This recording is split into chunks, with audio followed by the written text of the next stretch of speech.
Ravi's journey, the power of saying no. Ravi was always the person people turned to. Whether it was helping a friend with homework, running errands for his family, or taking on extra projects at school, Ravi never hesitated to say yes.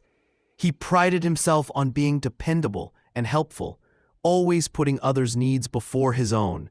But as the requests piled up, Ravi started to feel the pressure. At first, it felt good to be needed, but over time, he found himself exhausted. He was constantly running between school, home, and extracurriculars, and no matter how much he did, it never felt like enough. His grades began slipping because he didn't have time to focus on his own assignments. His friends, though grateful, started taking him for granted. Worst of all, Ravi was losing sight of his own dreams he'd had since childhood. He'd always loved graphic design and spent hours sketching in his notebook, but now there was no time for it. His passion had taken a backseat to everyone else's demands. One day, as Ravi rushed to meet a friend's deadline, he collapsed on the school steps, overwhelmed by the constant hustle. His heart raced, and he realized just how close he was to burning out. "I can't keep doing this," Ravi thought to himself. "I'm losing myself."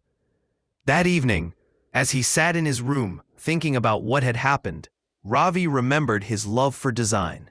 He remembered his childhood dream of becoming a graphic designer, and how much he missed creating art. It was then that he realized something important. By saying yes to everyone else, he had been saying no to his own dreams.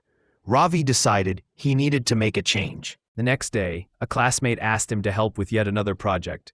In the past, Ravi would have immediately agreed, but this time he paused. He thought about how much it would take away from his own work. With a deep breath, Ravi said, "I'm really sorry, but I can't help right now. I need to focus on my own projects." His friend was surprised but understood. Ravi felt a small victory as he walked away, feeling lighter than he had in days. That evening, his parents asked him to run an errand for them, something he'd done 100 times before. But Ravi knew he needed to draw the line. "I'm sorry, I can't," he said. "I've been really busy, and I need to catch up on my own work." At first, his mom was a little taken aback, but then she smiled. "That's okay, Ravi. We understand." In those moments, Ravi realized that saying no wasn't about being selfish. It was about taking control of his time and protecting his mental health. He wasn't rejecting others. He was simply acknowledging his own limits and giving himself the space he needed to grow. As Ravi began to say no more often, something incredible happened. He found time for his design work again.